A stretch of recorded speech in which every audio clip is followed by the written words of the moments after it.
السلام علیکم ورحمۃ اللہ وبرکاتہ۔ سورۃ القصص کے 25ویں ایپیسوڈ میں خوش آمدید۔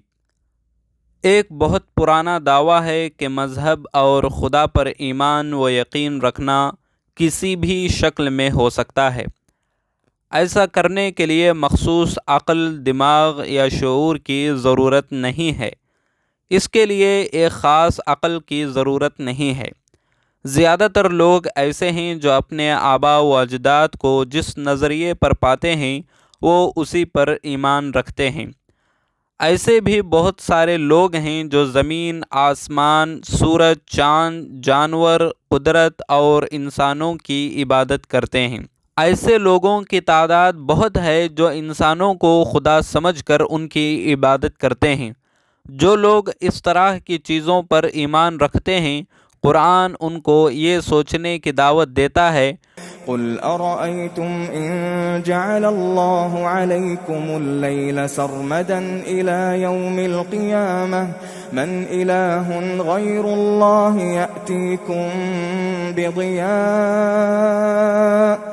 أفلا تسمعون۔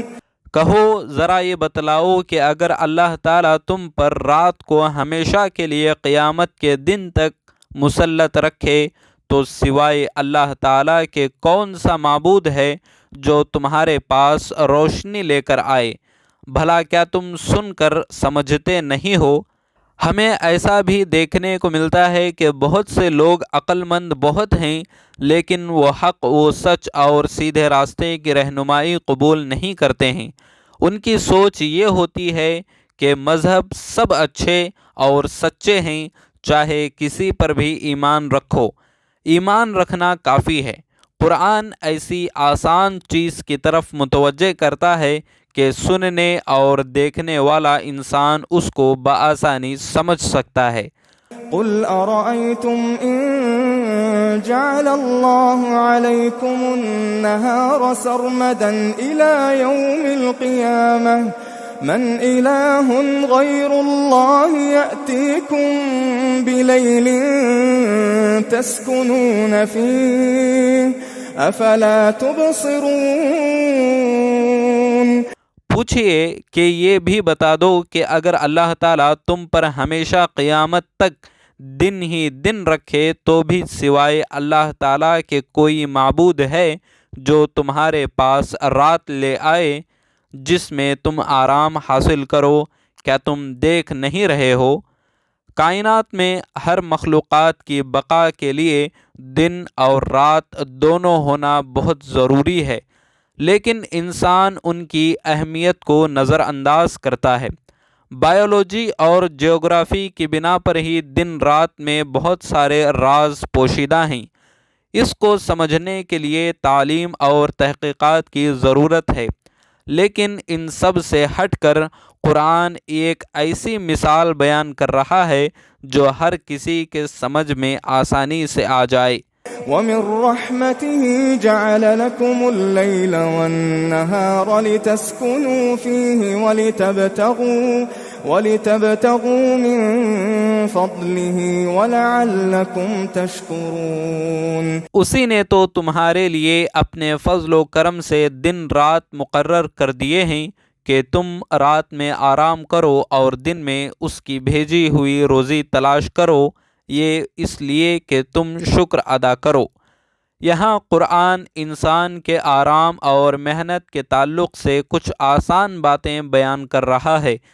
محنت اور کوشش کے ذریعے انسان کو خوشحالی اور خوش نصیبی حاصل ہوتی ہے، امن و سکون بھی اسی طرح حاصل ہوتا ہے۔ آرام اور محنت ایک بعد دیگرے رات اور دن میں آتے ہیں۔ رات اور دن اپنی اپنی ذمہ داری پر لگے ہوئے ہیں۔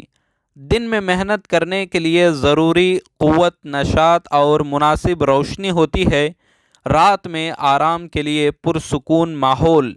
اسی میں اللہ کی قدرت اور اس کی خلقت کے کرشمے نمایاں نظر آتے ہیں۔ اگر اللہ رات کو آنے سے روک دے تو زمین اور اس میں رہنے والی مخلوقات کی حالت کیا ہوگی؟ صرف دن یا صرف رات ہو تو کیا ہوگا تصور کیجیے۔ مسلسل رات یا مسلسل دن ہوگا، بنی نوع انسان پر کیا اثرات مرتب ہو سکتے ہیں۔ وَيَوْمَ يُنَادِيهِمْ فَيَقُولُ أَيْنَ شُرَكَائِيَ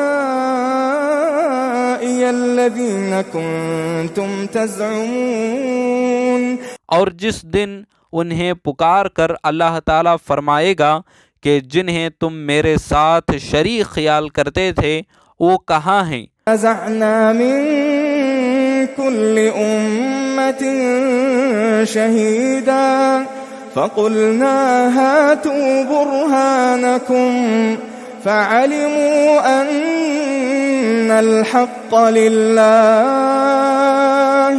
وَضَلَّ عَنْهُمْ مَا كَانُوا يَفْتَرُونَ۔